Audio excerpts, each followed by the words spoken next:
പ്രസവത്തിന് ശേഷം അവരെ ആശുപത്രിയിൽ നിന്ന് ഡിസ്ചാർജ് ചെയ്യുമ്പോൾ അവർക്ക് പനിയുണ്ടായിരുന്നു എന്നാണ് കുഞ്ഞിൻ്റെ അച്ഛൻ പറയുന്നത്, അവരുടെ ഹസ്ബൻഡ്.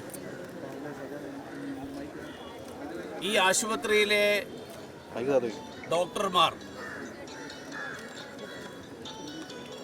പ്രസവത്തിന് ശേഷം ഒരാളെ ഡിസ്ചാർജ് ചെയ്യുമ്പോൾ അവർ ആരോഗ്യവതിയാണോ എന്നുള്ളത് പരിശോധിക്കുക പോലും ചെയ്യാതെ ഡിസ്ചാർജ് ചെയ്യുകയും അതിനുശേഷം അവർക്ക് അണുബാധയുണ്ടായി എന്ന് വ്യക്തമായിട്ടുള്ള സാഹചര്യത്തിൽ തിരിച്ച് ആശുപത്രിയിൽ പ്രവേശിപ്പിച്ചപ്പോഴും വേണ്ടത്ര താല്പര്യമോ പ്രാധാന്യമോ നൽകാതെ വേണ്ട ചികിത്സാ സംവിധാനങ്ങൾ ഒരുക്കാത്തതിൻ്റെ ഫലമായിട്ട് ജീവൻ നഷ്ടപ്പെട്ടിട്ടുള്ള ഒരു സാഹചര്യമാണുള്ളത്. കേരളത്തിലെ ആരോഗ്യരംഗം വെന്റിലേറ്ററിലാണ് എന്നുള്ളതിൻ്റെ നിരവധി ഉദാഹരണങ്ങൾ കഴിഞ്ഞ ദിവസങ്ങളിൽ വന്നുകൊണ്ടിരിക്കുകയാണ്. തിരുവനന്തപുരം മെഡിക്കൽ കോളേജിൽ ഇവിടെ ചികിത്സക്കെത്തുന്ന ആളുകളോട് അധികൃതർ കാണിക്കുന്ന അനാസ്ഥയുടെ നിരവധി സംഭവങ്ങൾ ഈ കഴിഞ്ഞ ദിവസങ്ങളിലായിട്ട് വന്നു. സർക്കാർ ഇതൊക്കെ സംഭവിച്ചതിന് ശേഷവും ഉണരുന്നില്ല എന്നുള്ള സാഹചര്യം, ആ സാഹചര്യം ഇപ്പോഴും നിലനിൽക്കുകയാണ്.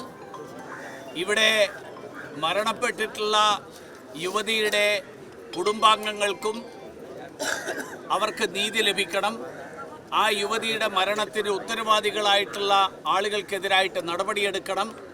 ഈ അനാസ്ഥ തുടരുന്നതിനെതിരായിട്ടാണ് നാട്ടുകാരുടെ നേതൃത്വത്തിൽ ഇന്നിവിടെ ഈ കുത്തിയിരിപ്പ് സമരം നടക്കുന്നത്.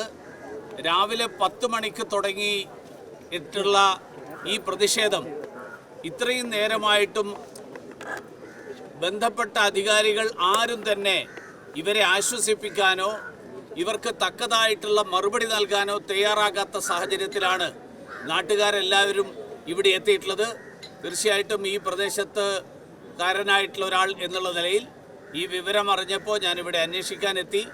തീർച്ചയായിട്ടും അധികാരികൾ കണ്ണു തുറക്കുന്നത് വരെ ഈ സമരം തുടരും. അതുകൊണ്ടാണ് ഞാൻ ഈ സമരത്തോടൊപ്പം ചേരാൻ തീരുമാനിച്ചത്.